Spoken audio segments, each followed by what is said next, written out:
बहुत बहुत स्वागत है प्यारे बच्चों। पहला मैं जी जय भारत माता की कविता पाई है तो बच्चों द्वारा बहुत पसंद की गई है। तो बच्चों ने नीचे कमेंट सैक्शन में मैंने कमेंट करके कहा कि क्वेश्चन आंसर जोड़े भेजो। अज वाली वीडियो के एंड से मैं नीचे कमेंट सैक्शन एक लिंक भेजे है, उस लिंक पर क्लिक करो। उस लिंक पर क्लिक करना 0321 की टाइमिंग आएगी। तो उस तो बाद अगर कोई ऐड आती है तो बैक बटन दबाओ। बैक बटन दबाने तो बाद उस लिंक को दोबारा क्लिक करो तो जो PDF है क्वेश्चन आंसर का वो खुल जाएगा। वो क्वेश्चन आंसर करो। जय भारत माता दी। अज का साडा विषय जोड़ा है अगली कहानी है पेमी दे न्याणे। पेमी दे न्याणे जी कहानी है वो प्रिंसिपल सन सिंह सेखों द्वारा जोड़े पंजाबी के बहुत प्रसिद्ध कहानीकार है उन्होंने द्वारा लिखी गई है। ये कहानी अबाउट आज तो 35-40 साल पहला लिखी गई सी। ये दो छोटे बच्चों की जी मनोस्थिति है, मानसिक अवस्था है, उन्होंने जो डर आ भै आ उन्होंने जोड़े मानसिक विचार आ उन्होंने दर्शाया गया है। तो छोटे छोटे बच्चों के की विचार होंगे आ तो उन्होंने मन च किहड़ियां भावनावां उठदियां इस कहानी के थ्रू असीं पढ़ांगे। तो उस तो सानूं ये भी पता लगता है कि जोड़े पुराने बच्चे सीगे छोटे छोटे उन्होंने काम करने पैंदे सी। अजकल के बच्चे तो काम बहुत घट करते हैं तो खेतों वगैरह घट जाते हैं।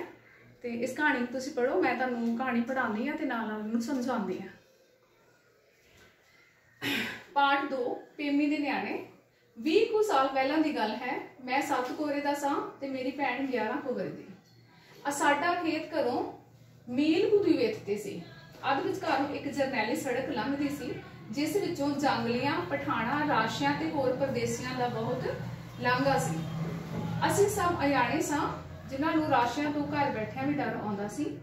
इस सड़क विचों दी किसी सियाणे दे साथ तो बगैर लंघण तो बहुत पै खांदे सन। पर टंटा यह सी कि एक वेले बापू और कामे की रोटी फड़ाउण जरूर जाना पैंदा सी ते साडी अवस्था हर रोज़ एक मुश्किल घाटी लंघण वाली हुंदी सी। हुण कहानीकार की कहंदा है कि कहानीकार की उम्र हैगी सिर्फ 7 साल की ते उहदी भैन जिहड़ी 11 साल की सी। ते उन्हां दा खेत घरों 1 मील बेटा 1 किलोमीटर तो थोड़ा जिहा ज़्यादा हुंदा है। इन्नी क विथ ते इन्नी क दूरी ते उन्हां दा घरों खेत सी ते रोज़ उन्होंने अपने एक नौकर दी ते अपने बापू जी का खाना लैके खेत जाना पैंदा सी। ते रस्ते जिहड़ी जरनैली सड़क सी, जरनैली सड़क बेटे बहुत चौड़ी सड़क नूं कहा जाता है, वो सड़क नूं पार करके खेत जाना पैंदा सीगा। ते वो जिहड़ी सड़क सी उत्थे जंगलियां पठाणा ते राशियां दा मतलब आना जाना सी उत्थों लंघदे सी। जंगली लोग जिहड़े जंगल च पहला पंजाब च मतलब आज़ादी तो पहले जिहड़ा साडा सांझा पंजाब च उत्थे पाकिस्तान चला गया जोड़ा एरिया उत्थे काफ़ी जंगल वगैरह होंदे सी, उत्थों दे रहण वाले नूं जंगली कहा गया है। पठान जिहड़े अफगानिस्तान के लोग ने उन्होंने रहना सीगा उधर। ये पाकिस्तानी पंजाब के हिस्से की कहानी लिखी गई होएगी जिहड़ा हुण हिस्सा पाकिस्तान चला गया। तो वो जिहड़ी सड़क उन्होंने लंघनी पैंदी सी वो उन्होंने किहो जी लगदी है मुश्किल घाटी भै सागर। भै सागर मतलब बहुत जिथों उन्होंने डर लगदा सी। सड़क नूं लंघना उन्होंने मुश्किल घाटी जिह भै सागर वर्गा लगदा सीगा। असीं आम तौर पर घरों हौसला करके इकट्ठे ही तुर पैंदे, पर जब सड़क 3 कु घुमाओ दी मिथ ते रह जाती तो नहर का सूआ टप्पन लगे पठोरिया वांगू खलो के आसे पासे तक्कण लग जाते तां जो किसी पिंडों आउंदे जांदे सियाणे दी शरण लैके भै सागर नूं तरन जोगे हो जाइए। वो हौसला करके दोनों भैन भरा घरों तुर पैंदे सी।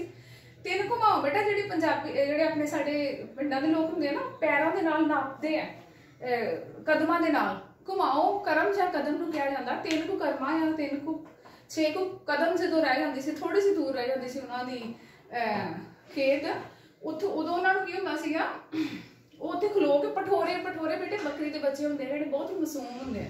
जिस तरह के बच्चों को उन्होंने कंपैरिजन अपना किया है पठोरिया के नाल कि असीं पठोरिया उमर ठिठर के पिछों कोई आउंदा बंदे की शरण लैण वास्ते खलो जाते सी कि कोई बंदा आएगा तो उहदे नाल सड़क जिहड़ी क्रॉस कर जांगे। सानू धार्मिक सिक्ख्या भी कुछ इस किस्म की मिल रही सी कि अजिहे डर साडे सुभाव का हिस्सा बन गए सन। हर रोज़ शाम नूं असीं घर सियाणियां कोलों नरक सुरग दीयां कहानियां सुणदे। सुरग तां सानू खेड तो बाद किते घट ही प्राप्त हुंदा सी, पर नरक दे तां खुले गफ्फे मिलदे सन। सब तो वड्डा नरक मदरसा सी ते जे उस तो किसी दिन छुट जाते सन तां खेत भी रोटी देण जाण दा नरक पेश आ जांदा सी। हुण बच्चे दी मनोस्थिति दसी गई है कि छोटे होंदे हुण ते बेटे कोई कहानियां सुणाउंदा नहीं, तुसीं मोबाइल देखदे हो टीवी वेखदे हो।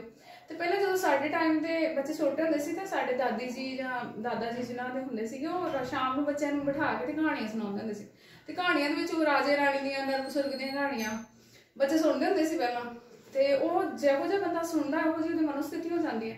तो उस टाइम ते कहानीकार ने कहा कि असीं नरक सुरग दीयां कहानियां बहुत सुणदे सी ਤੇ ਉਹ 'ਚ ਨਰਕ ਜਿਹੜਾ ਆ ਉਹਨੇ ਕਿਹਾ ਮਦਰਸਾ, ਮਦਰਸਾ ਮਤਲਬ ਸਕੂਲ। ਵੈਸੇ ਚਲੋ ਜਿਹੜਾ ਸਕੂਲ ਹੈ ਬੜੀ ਰਿਸਪੈਕਟਡ ਜਗ੍ਹਾ ਹੁੰਦੀ ਆ। ਤੇ ਕਹਾਣੀਕਾਰ ਨੇ ਕੀ ਕਿਹਾ ਹੋਇਆ ਕਿ ਸਾਨੂੰ ਨਰਕ ਵਰਗਾ ਲੱਗਦਾ ਹੈ ਕਿ ਛੋਟਾ ਬੱਚਾ ਜਿਹੜਾ ਉਹ ਡਰਦਾ ਹੈ ਸਕੂਲ ਤੋਂ, ਤਾਂ ਕਰਕੇ ਉਹਨੇ ਕਿਹਾ ਕਿ ਮੈਨੂੰ ਸਕੂਲ ਜਿਹੜਾ ਵਾ ਉਹ ਨਰਕ ਵਰਗਾ ਲੱਗਦਾ ਹੈ। ਤੇ ਜਿਹੜਾ ਕਹਿੰਦਾ ਸਵਰਗ ਸਾਨੂੰ ਖੇਡ ਤੋਂ ਬਾਹਰ ਕਿਤੇ ਪ੍ਰਾਪਤ ਨਹੀਂ ਸੀ ਹੁੰਦਾ। ਬੱਚੇ ਨੂੰ ਖੇਡ ਪਿਆਰੀ ਹੁੰਦੀ ਹੈ, ਇਸ ਕਰਕੇ ਉਹਨੂੰ ਕੀ ਲੱਗਦਾ ਸੀ ਕਿ ਜਿਹੜਾ ਸਕੂਲ ਆ ਉਹ ਨਰਕ ਆ ਤੇ ਜਿਹੜੀ ਖੇਡ ਆ ਉਹ ਸਵਰਗ ਆ। ਇਸ ਸੜਕ ਨੂੰ ਲੰਘਣਾ ਪੈਣ ਕਰਕੇ ਸਾਨੂੰ ਇਹ ਭੈ ਸਾਗਰ ਦਿਖਾਈ ਦਿੰਦਾ ਸੀ। ਮੈਂ ਇਸ ਦੀ ਬਾਬਤ ਯਕੀਨ ਨਾਲ ਕੁਝ ਨਹੀਂ ਕਹਿ ਸਕਦਾ। ਇਹ ਮੈਨੂੰ ਪਤਾ ਹੈ ਕਿ ਖੇਤ ਸੁਰਗ ਸੀ ਤੇ ਰੋਟੀ ਲੈ ਕੇ ਜਾਣ ਦੀ ਖੇਚਲ ਨਰਕ ਤੇ ਉਹ ਜਰਨੈਲੀ ਸੜਕ ਵਿਚਕਾਰਲਾ ਭੈ ਸਾਗਰ। ਹੁਣ ਦੇਖੋ ਉਹਨੇ ਕਲੈਰੀਫਾਈ ਕਰ ਦਿੱਤਾ। ਹੁਣ ਉਹ ਖੇਤ ਨੂੰ ਵੀ ਕਹਿੰਦਾ ਸਵਰਗ ਤੇ ਜਰਨੈਲੀ ਸੜਕ ਕੀ ਹੈ? ਭੈ ਸਾਗਰ। ਜਿਹੜਾ ਸਭ ਤੋਂ ਖਤਰੇ ਵਾਲੀ ਚੀਜ਼ ਹੈ ਉਹ ਜਰਨੈਲੀ ਸੜਕ ਹੈ ਤੇ ਜਿਹੜਾ ਜਾਣ ਦੀ ਖੇਚਲ ਹੈ ਉਹ ਨਰਕ ਹੈ। ਕਿਉਂਕਿ ਉਹ ਜਾਣਾ ਨਹੀਂ ਚਾਹੁੰਦੇ, ਕਿ ਖੇਡਣਾ ਚਾਹੁੰਦੇ ਸੀ, ਇਸ ਕਰਕੇ ਉਹਨਾਂ ਨੂੰ ਨਰਕ ਲੱਗਦਾ ਸੀ। ਜਰਨੈਲੀ ਸੜਕ ਭੈ ਸਾਗਰ ਲੱਗਦਾ ਹੈ ਤੇ ਖੇਤ ਉਹਨਾਂ ਨੂੰ ਸਵਰਗ ਹੀ ਲੱਗਦਾ, ਕਿਉਂਕਿ ਖੇਤ ਵਿੱਚ ਜਾ ਕੇ ਉਹਨਾਂ ਨੇ ਕੰਮ ਥੋੜੀ ਕਰਨਾ, ਤਾਂ ਖੇਡਣਾ ਹੀ ਹੈ ਜਾਣੇ। ਬਾਬੂ ਜੀ ਦੀ ਰੋਟੀ ਦੇਣੀ ਹੈ ਤੇ ਖੇਡਣਾ। ਸਿਆਲ ਦੇ ਦਿਨ ਸਨ। ਅਸੀਂ ਦੋਵੇਂ ਭੈਣ ਭਰਾ ਦੁਪਹਿਰ ਦੀ ਰੋਟੀ ਲੈ ਕੇ ਖੇਤ ਨੂੰ ਚੱਲ ਪਏ। ਨਿੱਘੀ ਨਿੱਘੀ ਧੁੱਪ ਪੈ ਰਹੀ ਸੀ। ਅਸੀਂ ਟੁਰੇ ਜਾਂਦੇ ਵੀ ਜਾਣੋ ਸਿਆਲ ਦੀ ਧੁੱਪ ਵਿੱਚ ਨੀਂਦ ਦਾ ਨਿੱਘ ਲੈ ਰਹੇ ਸਾਂ, ਪਰ ਦਿਲ ਵਿੱਚ ਸੜਕ ਲੰਘਣ ਦਾ ਡਰ ਚੂਹੇ ਵਾਂਗ ਉਤਰ ਰਿਹਾ ਸੀ। ਅਸੀਂ ਡਰ ਨੂੰ ਦਬਾਉਣ ਲਈ ਇੱਕ ਆਮ ਤਰੀਕਾ ਵਰਤਣਾ ਚਾਹਿਆ। ਮੈਂ ਭੈਣ ਨੂੰ ਇੱਕ ਕਹਾਣੀ ਸੁਣਾਉਣ, ਮੇਰੀ ਭੈਣ ਮੈਨੂੰ ਇੱਕ ਕਹਾਣੀ ਸੁਣਾਉਣ ਲੱਗ ਪਈ।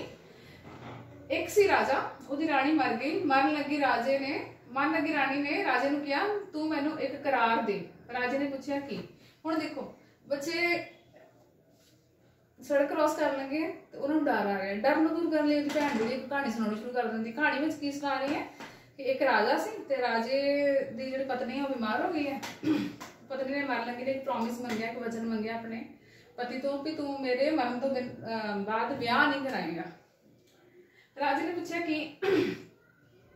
ਰਾਣੀ ਨੇ ਕਿਹਾ ਤੂੰ ਹੋਰ ਵਿਆਹ ਨਾ ਕਰਾਈ। ਸੱਚ ਮੈਂ ਦੱਸਣਾ ਭੁੱਲ ਗਈ, ਰਾਣੀ ਦੇ 2 ਪੁੱਤ ਤੇ ਇੱਕ ਧੀ ਵੀ ਸੀਗੇ। ਹੁਣ ਜਿਹੜੀ ਭੈਣ ਹੈ ਨਾ ਵੱਡੀ 11 ਸਾਲਾਂ ਦੀ, ਉਹ ਕਹਾਣੀ ਸੁਣਾ ਕੇ ਉਹਦਾ ਦਿਲ ਲਾ ਰਹੀ ਹੈ ਕਿ ਚੁੱਪ ਚਪੀਤੇ ਕਹਾਣੀ ਜਿਹੜੀ ਸੜਕ ਹੈ ਉਹ ਪਾਰ ਕਰ ਜਾਈਏ। ਕਹਾਣੀ ਸੁਣਦੇ ਸੁਣਦੇ ਸਾਨੂੰ ਰਾਜਾ ਤੇ ਰਾਣੀ ਆਪਣੇ ਮਾਪਿਓ ਵਰਗੇ ਭਾਸਦੇ ਸਨ ਮਤਲਬ ਲੱਗਦੇ ਸਨ। ਜੇ ਸਾਡੀ ਮਾਂ ਮਰਨ ਲੱਗੇ ਤਾਂ ਸਾਡੇ ਪਿਓ ਨੂੰ ਇਹ ਵਚਨ ਦੇਣ ਲਈ ਆਖੇ। ਇਹ ਖਿਆਲ ਅਚੇਤ ਮੇਰੇ ਮਨ ਵਿੱਚ ਕੰਮ ਕਰ ਰਿਹਾ ਹੋਵੇਗਾ। ਮੈਨੂੰ ਉਹ ਧੀ ਆਪਣੀ ਭੈਣ ਲੱਗੀ ਤੇ ਉਹਦਾ ਪੁੱਤ ਮੈਂ ਆਪਣਾ ਆਪ। ਹੁਣ ਦੇਖੋ ਉਹ ਕਹਾਣੀ ਜਿਹੜੀ ਸੁਣਾ ਰਹੀ ਹੈ, ਕਹਾਣੀਕਾਰ ਨੂੰ ਇੰਜ ਲੱਗਾ ਜਿਹੜਾ 5 ਸਾਲ ਦਾ ਬੱਚਾ ਹੈ ਉਹਨੂੰ ਇੰਜ ਲੱਗਾ ਕਿ ਉਹ ਰਾਜਾ ਰਾਣੀ ਉਹਨਾਂ ਦੇ ਪਿਤਾ ਹੈ ਤੇ ਉਹ ਭੈਣ ਜਿਹੜੀ ਆ ਉਹ ਵੀ ਜਿਹੜੀ ਰਾਣੀ ਦੀ ਬੇਟੀ ਹੈ ਤੇ ਉਹੀ ਮਤਲਬ ਕਹਾਣੀ ਜਿਹੜੀ ਸੁਣਾ ਰਹੀ ਹੈ।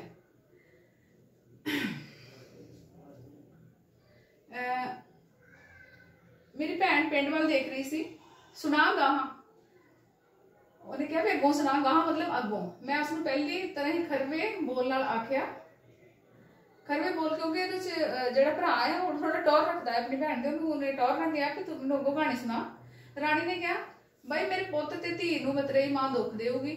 ਭੈਣ ਨੇ ਹੋਰ ਵੀ ਮਿੱਠੀ ਤੇ ਹੋਰ ਵੀ ਤ੍ਰੀਮਤ ਬਣ ਕੇ ਦੱਸਿਆ, ਇਸ ਲਈ ਉਸ ਰਾਜੇ ਤੋਂ ਕਰਾਰ ਮੰਗਿਆ। ਰਾਜੇ ਨੇ ਕਿਹਾ ਚੰਗਾ ਮੈਂ ਕਰਾ ਦਿੰਦਾ। ਹੁਣ ਜਿਹੜੀ ਕਹਾਣੀ ਸੁਣਾ ਰਿਹਾ ਹੈ, ਇੱਕ ਸੁਣਾ ਰਹੀ ਹੈ ਉਹਦੀ ਭੈਣ, ਉਹਦੇ ਚ ਉਹਨੇ ਰਾਜੇ ਤੋਂ ਪ੍ਰੋਮਿਸ ਮੰਗਿਆ ਤੇ ਰਾਜੇ ਨੇ ਉਹ ਜਿਹੜਾ ਪ੍ਰੋਮਿਸ ਸੀ ਦੇਤਾ ਉਹਨੂੰ।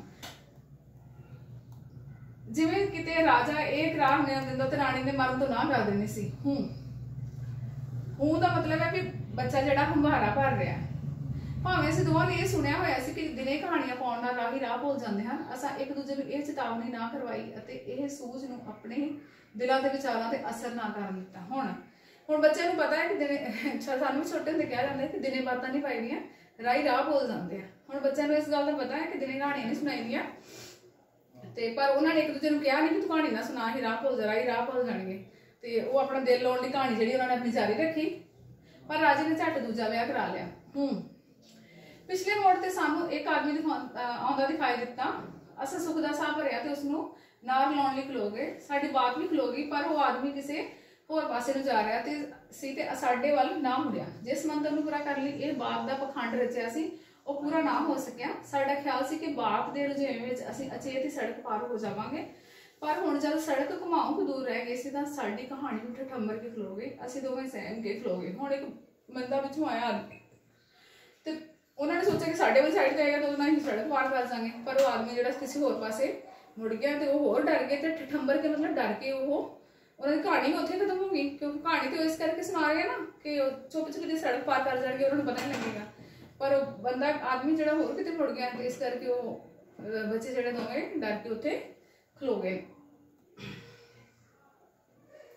10-20 कदम होर पुट्टे तां साडा डर होर वध गया। सड़क विच एक पासे एक काले सूफ दी वास्कट ते पठाणा वर्गी खुली सलवार वाला आदमी लम्मा पिया सी।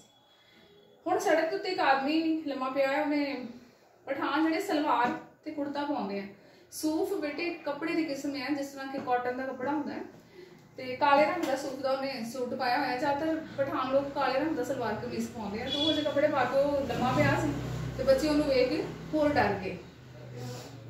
नैक्सट और एक बीबी राशा पिया, उस आदमी ने पासा परतिया। बीबी जिहड़ा है वर्ड ये भैन नूं, जो वड्डी भैन है ना साडे पंजाब विच पहलां उहनूं बीबी कहा जांदा सी। बीबी जिस तरह अज दीदी कहंदे आ ना जां भैन जी कहंदे आ, पुरानी जनरेशन के लोग जिहड़े अपनी वड्डी भैन नूं बीबी कहंदे सी। ओ देख बीबी राशा पिया, राशा मतलब राशा का मतलब इत्थे राक्षस है, उन्होंने बच्चे उन्होंने आदमी नूं राक्षस समझिया। उस आदमी ने पासा परतिया, ये तां हिलदा जागदा है। ਉਹਦੀ भैन ने कहा भी ये तो हिलदा भी है ते जागदा भी है। मेरी भैन ने सहम के आख्या हुण की करिए, ये आपां नूं फड़ लू। हुण बच्चे डर गए, उन्होंने लगदा कि उन्हां नूं फड़ लेगा, होर की। उसने जवाब दिता, असीं रात नूं घरों बाहर तां घट ही कदी घट ही निकले सां, पर यह सुनिया होया सी कि जे डर लगे तां वाहिगुरू दा नाम लैना चाहिदा है, फिर डर हट जाता है। हुण छोटे बच्चों नूं असीं घर विच भी सिखाउने ना कि जे डर लगे तो वाहिगुरू वाहिगुरू करना चाहिदा। उन्हां नूं भी पता सी कि जे डर लगे तो वाहिगुरू वाहिगुरू करना चाहिदा। आपां भी वाहिगुरू वाहिगुरू करिए। वाहिगुरू तो भूत प्रेत भी डरते ने, वाहिगुरू तो तां भूत प्रेत ही डरते ने, आदमी नहीं। मेरी भैन ने कहा। हुण छोटे बच्चे की वेखो मनोस्थिति, वो कहते कि वाहिगुरू तो सिर्फ भूत प्रेत ही डरते हैं, आदमी नहीं डरते। मैं मान गया। सड़क में जो आदमी पिया सी उत्ते राशा सी, राशा तो आदमी सी, वो रब तो कदों डर लगा। तो फिर कहते हुण की करिए।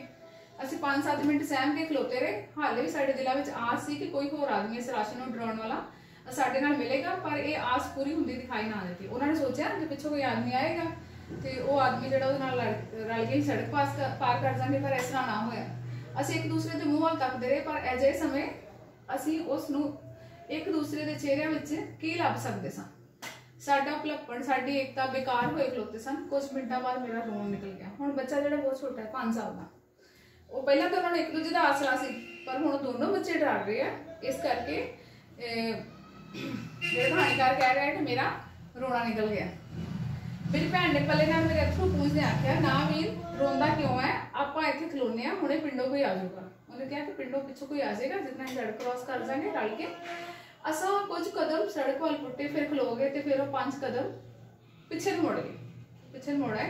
अंत मेरी भैन ने कुछ विचार बाद क्या, कुछ उन्हें सोचा तो उन्हें बाद च क्या, आपां कहांगे असीं पेमी दे न्याणे आ, सानू ना फड़। हुण देखो कितनी इनोसेंट कितनी भोली गल है कि भैन ने कहा कि अगर वो राक्षस सानू फड़ेगा राशा, तो असीं उन्हें कहांगे कि असीं पेमी दे न्याणे आ, सानू ना फड़। ये एक अपने आप को हौसला देने वाली गल है। ये एक अपनी मनोस्थिति उन्होंने एक पैदा कर ली है, अपने अंदर एक जज्बा पैदा कर लिया है सड़क क्रॉस करने का, अपने आप एक भाव पैदा होया उन्होंने अंदर। उसके मूँह चो पेमी शब्द बड़ा मिठा निकलता हुंदा सी। ते हुण तां जद वो मेरे वाल झुक के मैनूं अपने आप को दिलासा दे रही, तो वो खुद पेमी बनी हुई। भैन वड्डी है, उन्हें एक तरतीब सोची कि असीं उहनूं कहांगे कि पेमी दे न्याणे सानूं ना फड़, ते भरा नूं हौसला मिल गया। तो जो उन्हें झुक के प्यार किया अपने भरा नूं, ते उन्हें गया तो वह कहता कि इस तरह लगता सी कि खुद पेमी बनी हुई है। मेरे दिल नूं ढारस बज गई। राशन जब पता लगेगा कि असीं पेमी दे न्याणे हाँ, तो वो सानूं कुछ नहीं आखेगा, नहीं पकड़ेगा।